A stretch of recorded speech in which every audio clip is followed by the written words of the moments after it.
year when I really started to dig into it. So just moving forward, I can always get better, and just having that right at my fingertips is good. Thank you. Next question is from Steve Gelbs. Hey, Taiwan, just generally, what was this entire free agent process like? Obviously it's been slow going for a lot of players, and ultimately, how did the deal with the Mets come together? Last year I kind of dealt with the same thing last year. I think I signed like 2 days before spring training started. So I just kind of had the same mindset, just working out every day, playing catch, doing my bullpens, and just waiting for something to come together. And the Mets called. I think we got it done in a couple of days, and they were definitely one of my top teams or where I wanted to go to. So I was really excited that we were able to get a deal done. You certainly had to deal with some significant injuries in the not too distant past. Able to make 11 starts though last year. Do you feel like after going through what you went through, you've kind of turned a corner in that regard and have your body in a place where you feel good about it moving forward? Yeah, I mean, it was unfortunate. I had to get Tommy John in 2018, but it gave me a chance to step back away from the game and just kind of focus on my body, my mental side of the game, and just kind of learn more about myself and what I want to do moving forward as far as like a leadership role and how I want to go attack the game when I'm on the mound every fifth day. So that definitely helped me a lot, and being able to get in, I think 11 starts last year, and just kind of build off a good season last year, and moving forward into this season having a full 162. So I'm excited about that too. Thanks. Thank you. Next question is from Tony DeComo. Hey, Taijuan, welcome. You mentioned you had interest in signing with the Mets. It sounds like maybe even before they reached out to you. What was appealing to you about this situation in particular? I think all the moves they made, getting Lindor, top 5 player in the game easily, Carrasco, having Stroman here, DeGrom, the rotation was really good. But the lineup too, they have a really good young core, and I think everyone's just excited to win, and knowing that we have a good team here. Just the energy that I've been here the last couple of days is great. So that's kind of what really attracted me early on. Just the big moves they're making, and showing the fan base that they're ready to win now. Thank you. Thank you. Justin Toscano is next.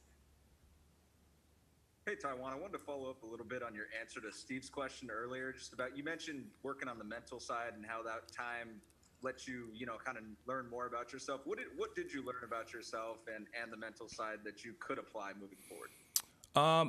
I came up at a really young age, so it was more of I was just kind of going out there just throwing. I had a really good fastball, and I just kind of relied on it a lot more. And so being able to step back from the game, I was able to change the way I kind of attack hitters, just being aggressive, knowing, okay, I have a defense behind me, I have a good defense behind me, make it put the ball in play. I don't have to strike out 15 guys or try to strike out 15 guys and get my pitch count up. I really want to try to go deep in the games, and just really trying to be aggressive out there, and just know that situations are going to happen. There's going to be errors. I'm going to give up home runs and stuff, but just kind of mentally just block that out and move on to the next pitch. And do you remember that day when the D-backs gave you the news that you would need Tommy John surgery, and do you remember kind of the emotions that came with that? Yeah, honestly, I was shocked. My elbow, it didn't hurt. I remember it was against the Dodgers, second inning. I felt a little something, but I think my velo was still just about 91, 92, and I was like, okay, maybe I'll just come out and see what's going on. And that week I felt good, and when they told me it was 85% torn, I was really shocked, and obviously I was upset, but I knew there was a long road ahead of me, and I had my wife who was super supportive with me, and friends and family, and we just got to work right away. And one more quick one. What's the sense of pride now that comes with signing this deal, knowing that you did kind of overcome that long road? Yeah, it feels good. It feels good. Just having everyone who was in my corner, helping me get through it, helping me train, rehab, and the Diamondbacks, for giving me the opportunity to rehab with them for 2 years, and then the Mariners gave me an opportunity last year. I'm just so thankful that I was able to go through that and just learn and stuff, and to be where I'm at right now. And I'm just very thankful and happy. Thank you. Thank you. Next question is from Disha Dozar.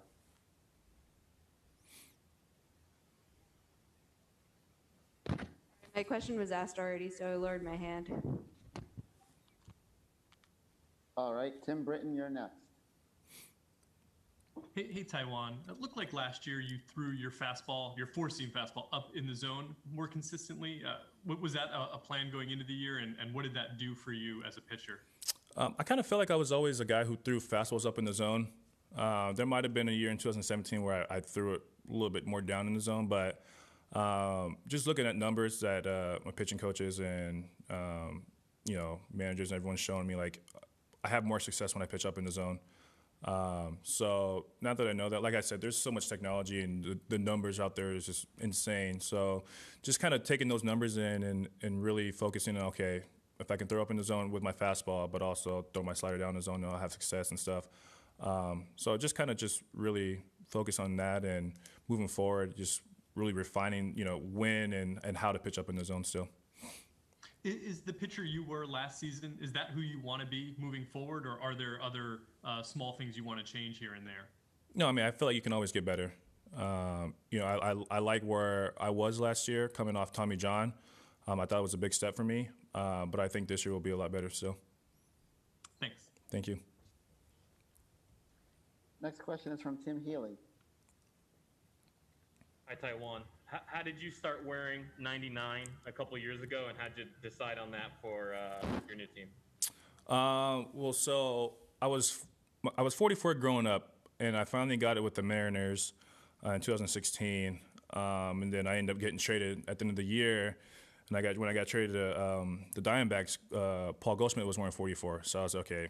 Well, I'm never gonna get that again. So I had to. So I was okay. What number can I wear that not a lot of people in the league have it? And I was like, okay, well, 99 is available, and I think the only way I don't wear 99 if I get traded to the Yankees. So I was like, okay, 99 is a safe bet, and went with that. And then, of course, last year I got traded to Toronto, and Ryu wears 99, so I was like, okay, well, that didn't work out. So I went with 00, just something different again. And, of course, this year, Mr. Mets 00, so I just went back to 99. Gotcha. And then, last year, you talked about being healthy last year, building up some innings. You haven't thrown more than 50 innings and change in a few years now. Do you have any sense of, where the Mets want to keep you at in terms of total workload over the course of a long season? I'm not sure yet. I know we'll sit down with Louis and Hef and kind of just go over a game plan of where we want to be this year. I think my first bullpen tomorrow in camp, and we'll kind of just go from there and just kind of take it, bullpen by bullpen, game by game, and kind of see where we end up. My goal is just to go out there every fifth day and pitch and see where we end up at the end of the year. Thank you. Thank you. Next question is from Ed Coleman. Hey, Taiwan, welcome to New York. I just wondered how many of the other pitchers, maybe starters in particular, you're familiar with or that you know from the staff? I mean, I'm familiar with everyone. I watch a lot of baseball, but I knew Marcus Stroman a little bit. We played against each other when he was at Toronto and stuff, and but just a lot of new faces that I'm getting to know. But again, I've watched all these guys pitch, multiple times. I think just as a pitcher, that's kind of what you do. You just watch other guys pitch and see if you can learn stuff from them. Thanks. Next question is from Jerry Beach. Hey, Taiwan, two quick questions. One, kind of follow up on Ed's question. Have you had a chance to talk to Carlos Carrasco, who followed a similar path as you as a younger pitcher with a promising start and then getting hurt, or Noah Syndergaard, who, of course, is trying to come back from Tommy John surgery? They have a follow-up. Yeah, so actually I do know Noah, too. We played together in the Futures game. But I haven't yet. I talked to Noah a little bit about how his rehab is going and stuff. But again, I'm just still getting to learn a lot of new people here, staff and whatnot. So I'm sure down the road, I'll have a chance to sit down and talk with them one-on-one and just kind of see, kind of get their insight and everything. Next question is from Mike Puma. Hey, Taiwan. I was just wondering, after the signing, you posted a picture with a bottle of wine from, it looks like it was the Tom Seaver, from the Tom Seaver vineyard. Just whose idea was that, or did you do that on your own? Yeah, I'm a huge wine guy, and the deal wasn't official yet, but it was heading towards that way, and I just thought it was fitting that night just to open up a good bottle of wine, and what greater thing to do than open a bottle of Tom Seaver's wine. So really, really good wine, by the way, and it was I think it was just a special night. Taiwan, thank you very much for your time this afternoon. Thank you, guys. Appreciate it.